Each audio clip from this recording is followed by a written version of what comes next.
Video start करने से पहले बता दूं, ये वीडियो इंडियन वल्चर्स के ऊपर बनाई गई है। एक समय ऐसा था जब इंडियन वल्चर्स की जनसंख्या लाखों में हुआ करती थी और आज इसकी लगभग 97% तक की जनसंख्या गायब हो चुकी है। तो ऐसा क्या हुआ इंडियन वल्चर्स के साथ, आइए जानते हैं इंडियन वल्चर्स की पूरी कहानी आज के इस वीडियो में। नमस्कार। आज हम एक बहुत ही ज़रूरी लेकिन दुखद विषय पर बात कर रहे हैं, भारतीय गिद्ध, जिसे जिप्स इंडिकस कहते हैं। जी। हमारी जानकारी कहती है कि ये आसमान का सफाई कर्मी है, प्रकृति के लिए कितना महत्वपूर्ण, पर आज खुद बहुत बड़े संकट में है। हाँ, बिल्कुल।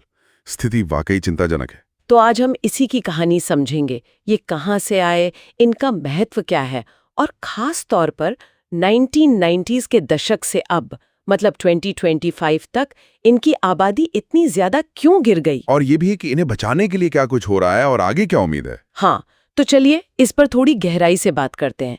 ये सोचना ही अजीब लगता है कि जो पक्षी कभी करोड़ों की तादाद में थे, वो आज विलुप्ति के इतने करीब कैसे पहुंच गए। सही बात है। अच्छा, तो शुरुआत करते हैं इनकी पहचान से। गिद्ध हमारे भारतीय उपमहाद्वीप का ही है, यहीं का मूल निवासी और लाखों साल पुराना है। शायद 50 लाख से 1 करोड़ साल पहले एशिया में विकसित हुआ।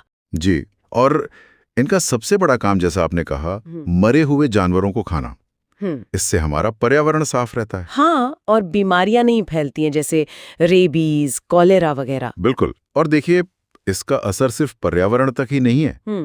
2025 तक के जो आंकड़े हमारे पास हैं वो चौंकाने वाले हैं कि गिद्धों की कमी की वजह से सिर्फ 2000 से 2005 के बीच बीमारियों के फैलने से करीब 5 लाख से ज्यादा मौतें हुई। 5 लाख, ये तो बहुत बड़ा आंकड़ा है। हाँ, और अर्थव्यवस्था को भी सीधा नुकसान हुआ, लगभग $70 अरब का। ये दिखाता है कि प्रकृति का संतुलन बिगड़ने की कीमत हमें कैसे चुकानी पड़ती है। और सांस्कृतिक महत्व भी तो है इनका, है ना? जैसे रामायण में जटायु का जिक्र आता है। जी हाँ, जटायु का जिक्र इन्हें खास दर्जा देता है हमारी संस्कृति में। लेकिन फिर आता है वो दुखद हिस्सा, इनकी संख्या में गिरावट। जब मैंने पढ़ा कि 1990 के दशक में करीब 4 करोड़ गिद्ध थे। हाँ, 4 करोड़। और 2007 तक आते आते 99.9% खत्म हो गए, मतलब लगभग सारे ही। जी, 99.9% गिरावट। ये अविश्वसनीय लगता है, पर सच है। 2023 में सिर्फ 6 से 10 हजार बचे थे, और अब जून 2025 के सर्वे की बात करें तो अकेले मध्य प्रदेश में सिर्फ 1200 से 1500 जंगली गिद्ध मिले हैं। और गिरावट मतलब अभी भी रुकी नहीं है। नहीं, अभी भी पूरी तरह से रुकी नहीं है। इसलिए IUCN ने इसे गंभीर रूप से लुप्तप्राय या क्रिटिकली इंडेंजर्ड घोषित किया है। तो इसकी वजह क्या रही? इतनी बड़ी तबाही कैसे हुई? देखिए, जो जानकारी सामने आई है उसके हिसाब से सबसे बड़ी वजह एक दवा रही, डाइक्लोफेनाक। डाइक्लोफेनाक, ये तो दर्द की दवा है ना? हाँ, ये पशुओं के इलाज में इस्तेमाल होती थी। जब गिद्ध ऐसे मरे हुए पशुओं को खाते थे जिनमें ये दवा होती थी, तो ये दवा गिद्धों के शरीर में चली जाती थी। और फिर? और ये उनके गुर्दे मतलब किडनी खराब कर देती थी बहुत तेजी से, और उनकी मौत हो जाती थी। ओह, तो ये सीधा कनेक्शन था। बिल्कुल सीधा। हालांकि अच्छी बात यह है कि भारत में पशुओं के लिए डाइक्लोफेनाक पर 2006 में रोक लगा दी गई थी। अच्छा, 2006 में रोक लग गई थी, लेकिन फिर भी 2025 में गिरावट जारी है, ऐसा क्यों? हाँ, ये एक अहम सवाल है। देखिए, डाइक्लोफेनाक पर रोक तो लगी, पर उसकी जगह दूसरी दर्द निवारक दवाएं इस्तेमाल होने लगी, जैसे कीटोप्रोफेन और एसिक्लोफेनाक, और पता चला कि ये भी गिद्धों के लिए उतनी ही खतरनाक है। अरे, मतलब एक समस्या हटी तो दूसरी आ गई। बिल्कुल। इन पर भी 2023 में पाबंदियां लगाई गई, लेकिन इनका पूरी तरह से जमीन पर लागू होना और सुरक्षित विकल्प मिलना, ये अब भी एक चुनौती है। और क्या सिर्फ दवाएं ही वजह है या और भी कुछ है? नहीं, सिर्फ दवाएं नहीं, बिजली के तार भी एक बड़ा खतरा है। गिद्ध अक्सर इन तारों से टकराकर मर जाते हैं। और फिर खाने की कमी भी एक मुद्दा है। जैसे जैसे मरे हुए पशुओं को हटाने के तरीके बदल रहे हैं, गिद्धों के लिए भोजन कम हो रहा है। तो ये कई सारे फैक्टर्स मिलकर काम कर रहे हैं। ये दिखाता है कि कैसे हमारी गतिविधियां, मतलब इंसानी गतिविधियां, पूरे इकोसिस्टम को हिला सकती हैं। हाँ, अनजाने में ही सही, पर असर बहुत गहरा होता है। तो अब क्या किया जा रहा है इन्हें बचाने के लिए? मतलब दवाएं बैन हुई और क्या? जी, दवाओं पर बैन के अलावा और भी कई कदम उठाए गए हैं।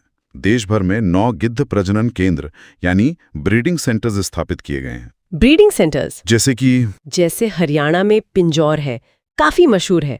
इन सेंटर्स का लक्ष्य है करीब 600 प्रजनन करने वाले जोड़ों को पालना और फिर उनके बच्चों को सुरक्षित माहौल में जंगल में छोड़ना। अच्छा, ये तो अच्छी पहल है। इसके अलावा 8 गिद्ध सुरक्षित क्षेत्र यानी वल्चर सेफ जोन्स भी बनाए गए हैं। ये ऐसे इलाके हैं जहाँ हानिकारक दवाओं के इस्तेमाल पर बहुत सख्त निगरानी रखी जाती है ताकि गिद्धों को सुरक्षित भोजन मिल सके। और जागरूकता फैलाने के लिए भी कुछ हो रहा है? हाँ, बिल्कुल। जैसे अभी हाल ही में जुलाई 2024 में WWF ने गिद्ध गणना 2024 जैसा एक अभियान शुरू किया है, लोगों को जोड़ने और जागरूक करने के लिए। तो इन सब कोशिशों के बाद भविष्य कैसा दिखता है? क्या कोई उम्मीद है? देखिए, भविष्य अनिश्चित तो है, पर उम्मीद भी है।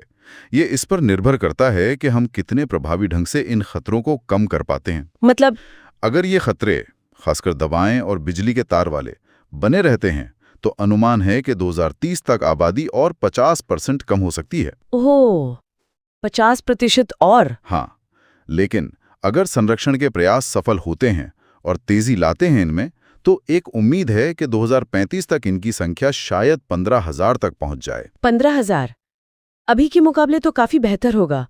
2025 का आकलन क्या कहता है?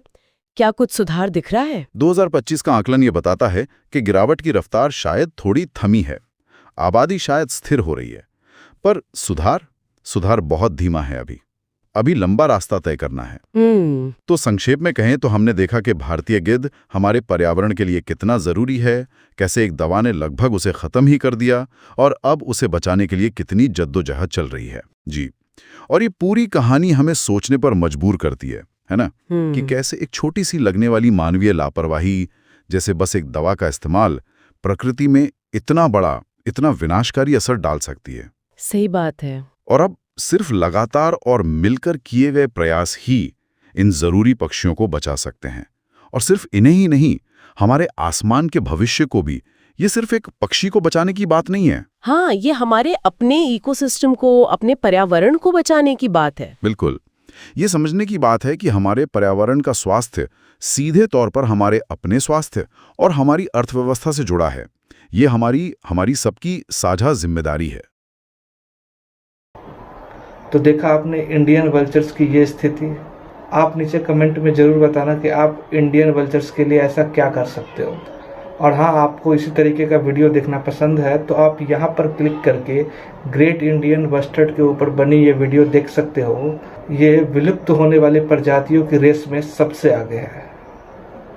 और हाँ, तब तक के लिए धन्यवाद।